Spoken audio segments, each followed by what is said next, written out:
What is the deal, beautiful people? Welcome back to the channel. My name is Ramon, and on this channel we talk about any and everything photography. Today's video is an AMA, Ask Me Anything. And if you're new here, you're not sure how this works, you guys ask your question down in the comment section down below, and I answer it in upcoming videos. 1, 2, get down.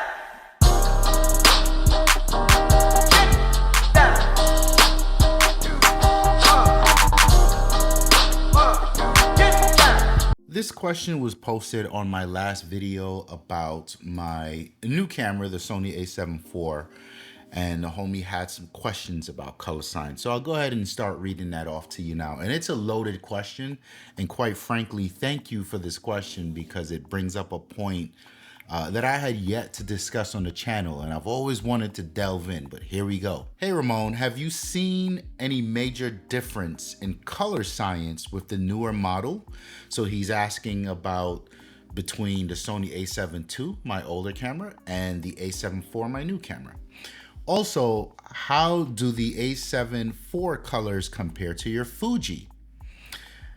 I shoot a lot of photos in JPEG and I am happy with Fuji, but I need excellent focus for my super active kids and very good ISO performance. That's why I really like the new a7C II. And it's a nice camera. So where do I start? Let's you guys know I gotta get my rant out. First, I really want to start with the color science bit, right? Color science is one of those weird things that I've sort of come across ever since I started paying attention to photography and the nuances and technical details when it comes to using a camera, right? And you guys know many times I've explained this journey, tons and tons of hours in the street learning the camera and learning the exposure triangle and the various things of the cameras. It's a lot, and I feel like it's very easy to get caught up in this rabbit hole where you're a camera technician, not a photographer, right? And then that spirals down these different paths of who is it? Ooh, I think it's Joe Edelman that coined the phrase geartographer, right? So you go down that path and then you go down gear snobs. And like, photography is a culmination of all of these things put together. And I think we as a whole, as an enthusiast community, we lose sight of the end product and it's the journey and the end result.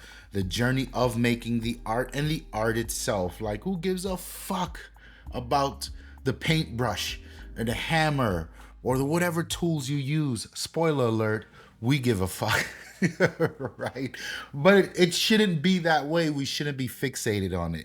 And one of those annoying ass conversations in that context is color science. And I get caught up in these because I used to do a lot of Instagram meets and all that. Sorry, I didn't mean to offend anyone, but I almost said silly shit. Get your bars up how you get it. These conversations, oh, you shoot Sony? Yeah, I don't like the color science. That's why I use Canon. That's why I use Nikon. Like, you know what? Go fuck yourself. Like, I use whatever I use. And the problem here is, number one, I'll admit Sony's colors have gotten more pleasing to me. And this is a very recent thing because in the a7 II generation or Mach 2, right? The color science was what it was, and I didn't have a problem with it because I'm editing photos in post. If I don't know how to pull greens and magentas or pinks and cyans out of someone's skin tones, then what the fuck am I doing calling myself an enthusiast photographer or a pro photographer, right? So there's that. But then in the recent years, so yes, to answer the question, I do notice a difference in color science coming from the Sony a7 II to the Sony a7 IV. Do I care about the difference in color science? No. As a professional photographer, which is the context of that video and how I'm using my Sony a7 IV, it's my professional tool. It's just a pain in the ass because now I gotta slightly tweak tweak the way I edit my photos, and I need to be aware of these things. So I need to update all my color presets that I would use to just color correct images as a whole when I do event work, blah, blah, blah, blah, blah. So yeah, the whole color science argument is silly. It's mute to me. I hear people say, I use Canon because the colors are more pleasing to me. Well, here's the God honest truth. You're gonna have to get the fuck off of my lawn if you're trying to tell me that you're comparing the raw files from one camera company to another. Like, they're raw files, bro. You're editing them anyway. Like, what are we even talking about? Now, the homie that sent over this question, he's very specific. He said he uses JPEGs. Now we can have a conversation. And now we can say, okay, I use Canon because I like the color science or the color representation in the JPEGs. But people who bring up this argument about color science aren't really shooting JPEGs, are they? So that's number one. To answer the other question, what do I think of the color science between my Sony a7 IV and my Fuji? There's no comparison because I use these tools very differently. And I suppose if I had to use my Fuji in a professional setting, I'm sure I could find some sort of well, let me step back, right? In my professional world, I'm always going to be editing raws. And as long as I'm editing the raw image, I couldn't care less about the color science of or how said camera reproduces color or stores color in the raw data. Like, I don't care. I'm editing in post. I'm color correcting, right? And the fact of the matter is here, none of these cameras, Sony, Canon, Nikon, Olympus, Fuji, none of these cameras have gotten color 100% correct. So you're always going to be correcting the color in post. It's the entire point of post-processing. So let's not go down that path. But let's say my Fuji, my X-T2 is what I use. Let's just say I'm delivering photos straight off of the sensor. The JPEGs is it for me. There's really no comparison because I quite like the way Fuji handles film simulation versus what Sony does with creative styles. And that's just is what it is, right? It's a personal preference. So I'm not willing to compare the two, but to answer your question, if I'm straight out of the camera JPEGs, I'm gonna take my Fuji all day, baby, because I'm not doing shit to those images. I'm looking for, and let's be honest, I spend a lot of time, more time than I should, going through film recipes on my Fuji. And if you're curious, today, I think my favorite's a Kodachrome 64. I'm quite rocking with that, very heavy these days. But yeah, so the conversation about color science is so nuanced. And by the way, I'm very happy to be able to address this concern for you because I'm very much in that same world. So you mentioned you're using I think it was a Sony A7R2. And here was the last bit of that AMA. I have also the A7R2, but I'm not happy. I'm not always happy with the color, and I don't have time to fix them. So that's the rest of the context into why I feel like this was an amazing question and a great time for you to ask this question, because I do have a camera. My old workhorse was from that generation, so I'm well familiar with the reproduction of that camera. And you're looking at the A7C2. The A7C2 is pretty much just a slim and trim version of the A7 IV. What I can say is the colors is the color. And if you're really worried about color in the Fuji, in the Sony world, you can edit, and I want to assume you've already done this, right? You can edit the creative styles quite a bit. You can sort of dial up the saturation, you can dial up the sharpness, and like, see if you can make it work with that. And if you can't, it might just be what it is. Going back to the bit about shooting active kids and you needing to prioritize the focus, and also low light performance. I don't think low light performance really has a place in this conversation.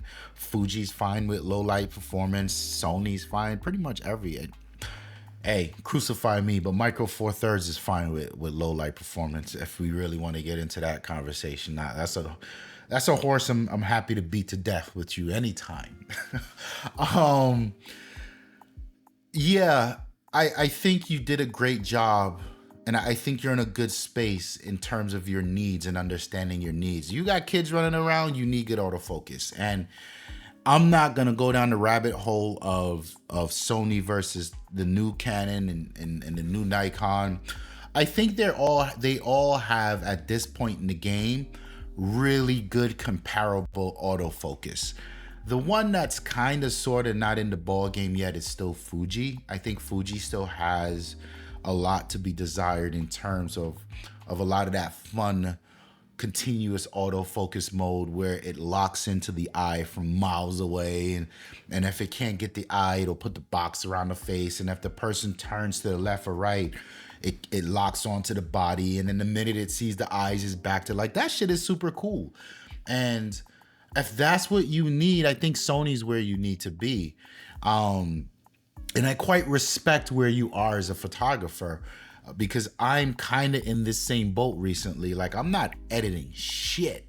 If it's not my professional work that I'm charging for my time to edit, and I have to deliver a very polished end result, I'm not editing anything.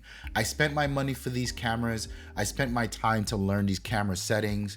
I invest in tweaking the settings in camera as much as I would like and as much as I need. And whatever comes off of that sensor as a JPEG is it. I'm done. And I really respect that that's where you are. I think that's a mature place to be in your journey as a photographer. So yeah, I think you can probably squeeze a little more out of the Sony in terms of editing those creative styles. But also, this leaves you in a place, like, if you come back to me and say, hey, Ramon, that's it, I've maximized the look of the JPEGs as much as I can out of Sony, and this is why I'm investigating Fuji. This is getting a little bit in the weeds here, right? I have to bring back up post editing. I know you say you don't have time, but there's a world where we can investigate how you're doing your post editing. You're editing the JPEGs. You could send that directly to your phone and edit it in Lightroom. They're JPEGs, they're large enough, you can push them a little bit. Obviously not as much as the RAWs, but I think in today's world, people sort of pretend like you can't edit JPEGs. It's not true. JPEGs can hold a good bit of editing as well. And, use your phone. You don't have to put it on a computer or a tablet. Put it on your phone, straighten up the composition, mess with some of the creative looks in there, and you could probably still come off with some pleasing, very highly creative looks without ever having to touch the computer. And you can do it on your phone while sitting on the toilet, right? So I think there's a lot of, like, wiggle room for you to go in various points of this journey. The creative styles. You can even go over to Fuji if what you're really and truly craving is the look that you get from Fuji in terms of film simulation. But you won't get that super advanced, super nice to have autofocus stuff. And maybe that's okay. Maybe, you just need to keep your shutter speed at 1/125th. Something high enough to capture that moment, so we're not worried about shots that are not in focus or sharp or perceived as sharp, right? Maybe you just need a center focus with 1/25th on the Fuji, and you lean heavy on your ISO. That's okay, because if you're shooting anything from 3200 to 6400, and you could even argue for 128,000 ISO on Fuji, you could argue that the noise that you get, or that look from Fuji, looks quite different coming from if you were doing the same thing on your Sony. It looks pleasing, and I quite find that the baseline for me to shoot ISO wise on my Fuji is 3200, because I like the bit of, it's so technical. Is it noise or grain? I like what it does to the photos. So yeah, I mean, hopefully I answered this in a great way. Please feel free to hit the comment section. We can further the conversation. But I like where you are. It's the camera is the camera, and this goes a long way. And I wish a lot of other photographers would adopt this or come to this piece in their journey. Whatever the camera gives me is what I'm fine with. You know, you don't always need to break your back to get home and sacrifice eating dinner because you got to edit these bangers. Well, I captured these bangers. I was there. The moment happened and I captured it. Why is that not good enough? You know, why are we obsessing with the micro contrast and dropping the highlights, bringing up the shadows and color grading? Like, man, fuck all that. The camera does what it does. My name is Ramon. Thank you for checking out the video. Hit the like button if you like it. Check out the channel. If you like any 2 or 3 videos, you find yourself, you're like, oh, this guy's kind of cool, hit that subscribe button. I'd love to have you. My name is Ramon. I'm out of here. Peace.